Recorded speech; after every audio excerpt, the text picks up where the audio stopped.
Okay, the white guy doing the DMX impersonation. That's what this one is. DMX was seriously my favorite rapper growing up. In '98, he dropped 2 albums in the same year. Nobody else was doing that shit at the time. Since then, he's passed away. He was actually going to be on that show, Celebrity Boxing. Does anybody remember that show? One person remembers the '90s. Okay, cool. The fight never came to fruition, but he took his training very seriously. He actually enlisted Mike Tyson as his head trainer. And he'd be in there training, he'd be like, "Yeah, get him, Professor X. Your defense is impregnable. Your style is impetuous." He called him Professor X because mentally he was very strong.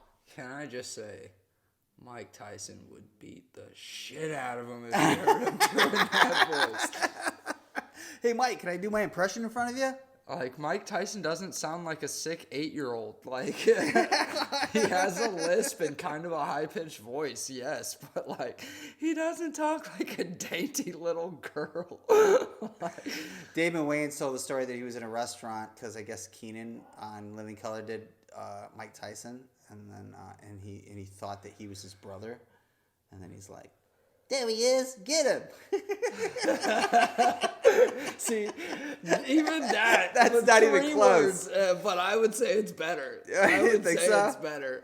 Okay, we got some quotes because you here. give it like a more of a nasally thing. He's making him talk like this. He doesn't talk. He's not like a Southern Belle. He's like making him talk like fucking Towley or some shit. It doesn't make any fucking sense. Oh, I just watched second season South Park this morning. Yeah, I have the first 5 VHSs. Oh my god, the fucking.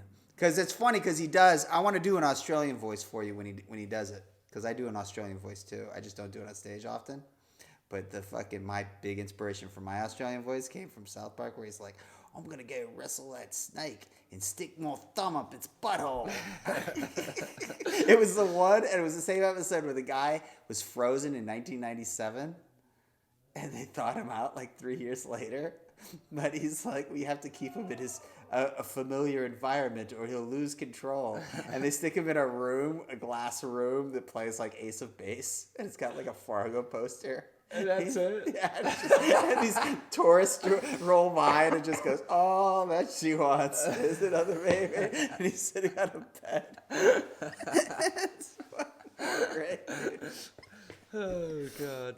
No, the first seasons of that shit, the one with the scientist guy, he's just like, he's making hybrid animals. Mephisto, that's the guy. And then he gets to Marlon this is a Brando. monkey with 2 assholes. This is a kangaroo. There's with I'm 2 working on a platypus with 3 assholes. Oh, God. All right.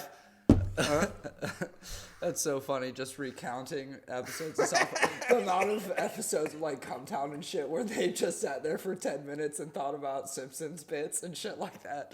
It makes me not care. All right.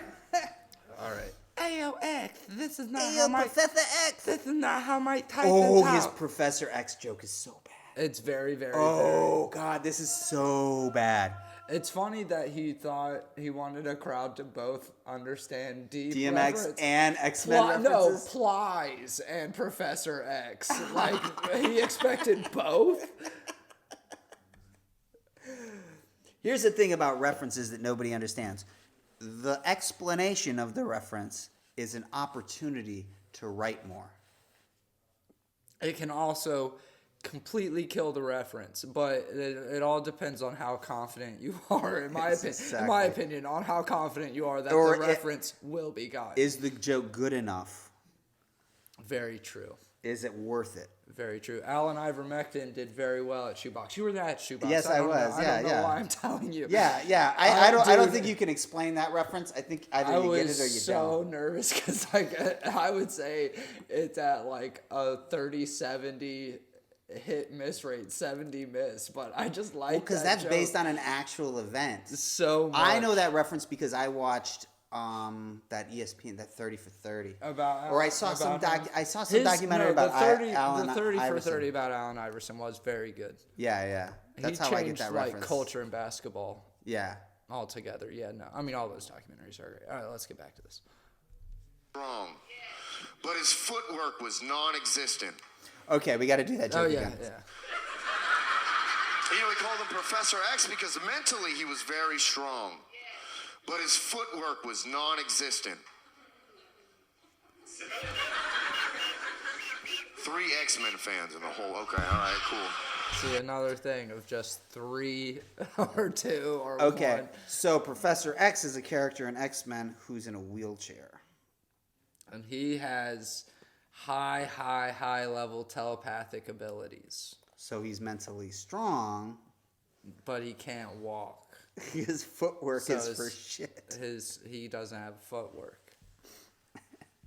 It's just funny to go from a Plies reference to like kind of a like it's so strange. Maybe you understand DMX and Professor X, but that joke was not Not at all. Not at all. Exactly. Like this is a special. He got paid for this. Just exactly. That's whenever I watched it, I was like, I don't know if I would. I mean, like for the production value and like career opportunity and credit, like it's definitely the biggest thing. It's bigger than anything I've done. That's for sure. So like, I would buy material off somebody if I were him. I would have bought material. I would have had somebody write that 20 minutes and split the fucking profits with them. I would have. I mean, I would have done because this is advertising. I would have done my material. You know what I mean? It's just like if it turned out that bad, I would be like, you guys want to like edit in some laughs or because like. Oh, I would do something. I would not share it. I wouldn't tell people about it if it. I probably wouldn't do a lot of my regular stuff. I would probably write something special for it. It would not be like wall-to-wall laughs because it's 20 minutes. It's online. I would just put something really interesting in there. Yeah, you could have or something biographical. 10, 12 minutes to stretch out and yeah. I would treat it like a one-man show. I mean, you're a one-man show. All right.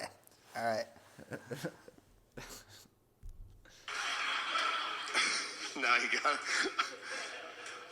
And then X would be hitting the bags, you know, he'd be like, every dog has his day. Every dog he gets has his night. But this dog right here, yo, this dog's got to fight.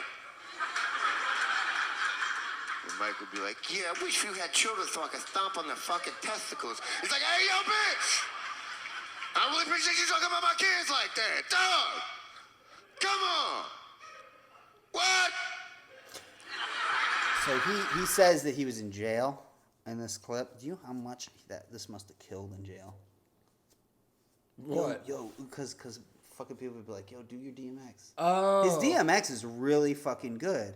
And that's kind of what he's hanging his hat on. Yeah. Everything else is just sort of following that. Is sort of built around that. But, like, that must have killed in fucking county. Oh yeah, no, he was. Plies probably killed too. Like the Plies voice probably killed too. I don't think the Plies was that good. Yeah, I mean, I guess it didn't sound like, but I think it was enough. Yeah. At the same training session, Tom Hanks walks in. He's reprising his role for a sequel to Forrest Gump, which also never comes to fruition, but he stays in character the whole time. And he comes in there, and he's like, hey, yo, Forrest, dog, what we doing today? And Forrest was his cardio coach, you know, so naturally he was like, we're gonna go running.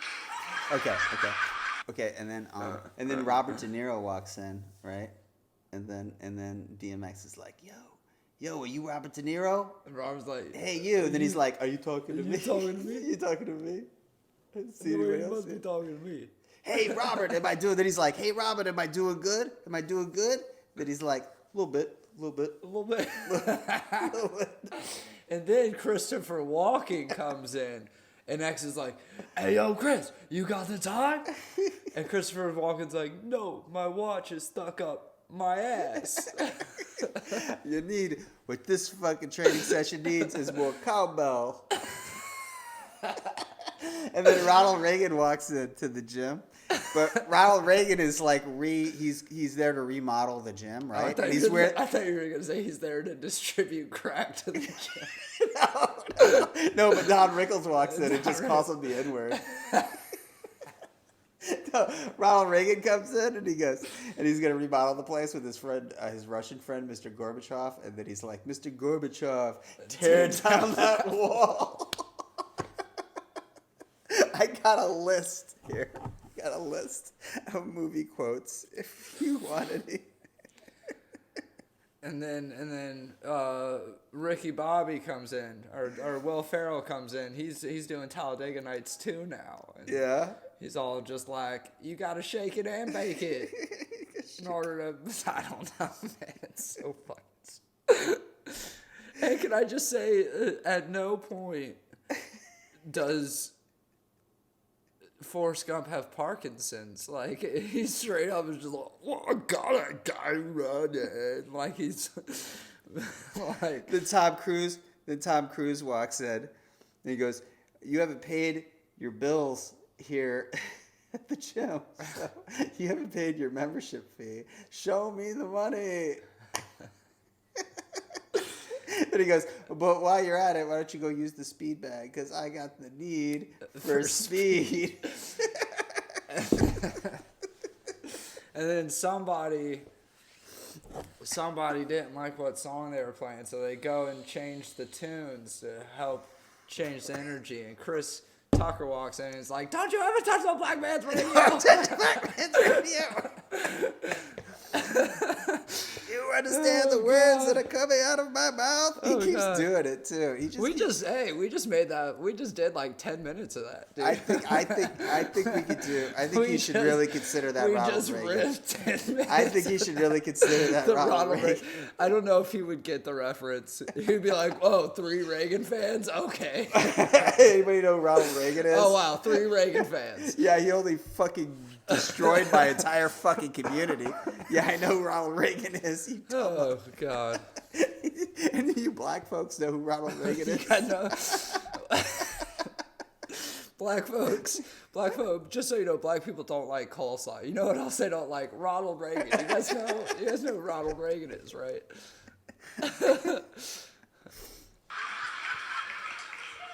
And that's what they did. They just went together like peas and carrots, you guys. God, it's... After the run, actually. Also, he forgets to break character when he says "you guys" to get him to, like keep it smoothly. Because at no point does Forrest Gump go "you guys." Like, that's not a thing that he says in the movie. Peas and carrots. It's so ridiculous how fucked up he makes Forrest Gump. I think one thing I have learned in comedy from doing it, at least in my opinion, is when you're doing voices, less is more. Yeah. Wait till you hear my Australian voice. I want to compare my Australian voice to his. My Steve Irwin to his. He was not keeping up. He was very winded, in fact. He goes, because that's how he breathes, right? He's like, hey, yo, Forrest, Doug, what'd you think? What'd you think of the legs? And he was like, well, you ain't got no legs, Professor X.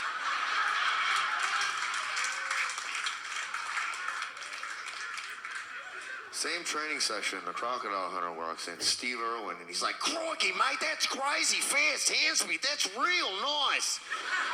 It's got me thinking, like, what song do you think was going through his head when he got stung in the chest by that stingray? This joke is amazing. Any guesses? Had to be Bon Jovi, right? Shot through the heart in your tube light. You know what I think was going through his head? His fucking children. Honestly, what was going through his head was probably, wow, what a beautiful manta ray. What a specimen. It was a stingray. Well, it's a big. I'm just telling you. Thing. I got to tell you that for my bit. Oh, okay. But you know what I realized though is that could be a complete trash Steve Irwin, and it's just an Australian accent. Oh, mine's just an that, Australian. Oh yeah, no, exactly. That I never thought about. Mine's that until more watching that. Like you could just be like, mine's more here's South Park. Crocodile Dundee, here's Steve Irwin. Just Yeah, mine's okay. Here's Russell Crowe. Yeah, exactly. It just fits anybody. It fits anyone. It's just an All Australian Australians sound the same. It could be a character from Road Warrior. Okay, so all right. So my idea is all I know about Australians is animals and beer. So it goes like, the Kiwali drank all me beer. That there is a giant mouse. It's known as a kangaroo. It's got a pouch right here where he hides his beer. And then that floppy little space fish over there, it's called a stingray. He's harmless. I'm gonna go punch him in his face, and you steal his beer. Mine's just a copy of South Park. Oh, I'm Russell Crowe, and I love Exactly. fighting. I like fighting. God, making music, making songs, and fighting around the world. They didn't play that episode this morning, but they did have the Jesus talk show. That's like a later episode. But in it's the like 6, I think. I don't know. I think they had an ad for it though. Okay, I'm So I don't know willing what to believe season that was from. I'm willing to believe But that it was they were the like, Jesus- remember when we did the Russell Crowe fighting around the world thing? I think it was a Couldn't just preview make- for the Russell Yeah. Crowe fighting around the world. I bet you they never planned to revisit that. Oh, yeah. Just out of And ideas. they just ran out of ideas? They were like, we need a subplot, dude. Yeah, they had the Jesus the Russell talk Crowe show. fighting around the world. Oh my God.